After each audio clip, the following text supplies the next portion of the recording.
Hello guys, today we're going to dive into the fight announced between Khamzat Chimaev and Nate Diaz. The MMA fans are excited about this one, which, let's be honest, is a huge and a fun fight. Plus, it will be the main event for UFC 279. But we heard a lot of the narrative that UFC was brutal on Nate and fed him to a killer. They sacrificed him to build Khamzat. It's a shame that the UFC is giving him a top guy on his last fight. And the worst of them all, Nate doesn't get paid. With Nate Diaz, it's like, what'd you expect, man? Like, you poked the bull, and Dana was like, oh, you want to leave? Cool. You can leave, but you're going to have to walk through Chechnya and via Sweden fire to get to Jake Paul. So that's what he did. Nate choking Khamzat out. Who the knows, man? Nate is a beast. Yeah, he is. He is such a fucking I'm more warrior. of a Nate fan. I would hate to see, I don't know. I just want to see him win. I liked when he wins. What I like is Nate getting paid. You know, if Nate gets paid big for that fight, if they set up a main event somewhere with Khamzat and Nate for a title elimination fight, I think if every fight went 100 rounds, Nate would never lose. That's where the UFC's pretty good. They don't really put like the guys who've been in it forever against the new elite guys. Right.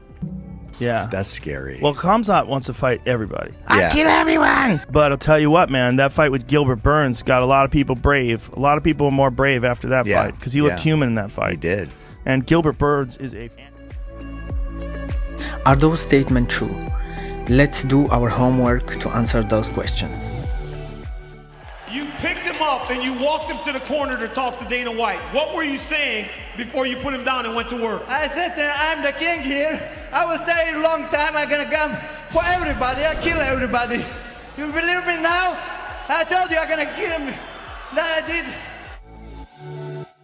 Chimaev is undefeated through all his career, and I really mean all the career. Wrestling, amateur, and professional MMA bouts. He has 24 wins in wrestling, with his last win coming over Jake Hermanson. He has a clean record of 3-0 as an amateur, 11-0 as a professional, with 5 of them being in the UFC. And I think everyone remembers his last win against Gilbert Burns and how the fight was amazing, even though he looked human and beatable, but it was a very dangerous matchup for the style of Chimaev. The guy is becoming a star, everyone wants to see him fight, and his career is on the rise. When it comes to Nate, he is definitely one of the big stars of the UFC right now, alongside Conor, Adesanya and Masvidal.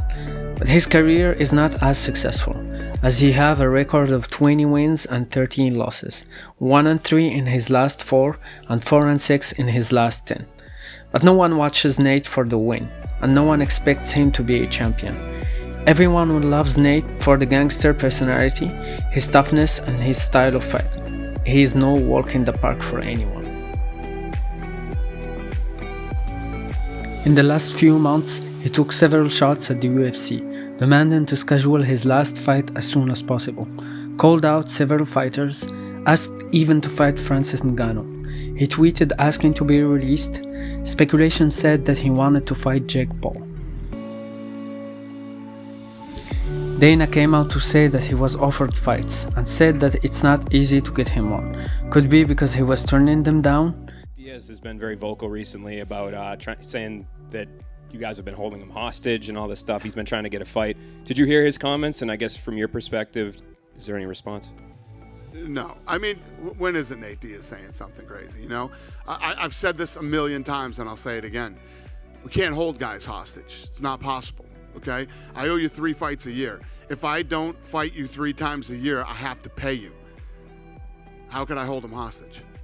Dana, so follow up on Nate Diaz. So what is your plans like to get him back in there? What would you guys like to be doing with him? What do you think my plans are? We're going to get him a fight. Well, like how soon? Are you looking to get him in the next couple months or?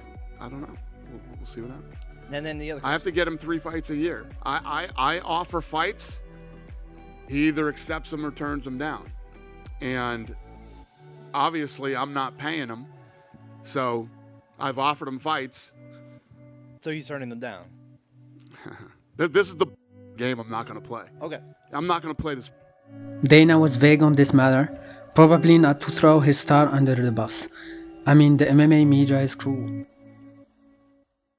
Nate is probably looking to get a huge boxing payday, but let's take a look at his UFC earnings. Nate has made through his 15 years in the UFC almost $5 million, a total of $4,912,000. Keep in mind that this number doesn't include any pay-per-view points, if he got any. Nate himself came out on a tweet to confirm that he gets a decent pay, even though his statement was not on the most respectable way. But what did you expect from Nate? To wrap up, this is a huge opportunity for both fighters. Pay-per-view main event, which means pay-per-view points, at least for one of them.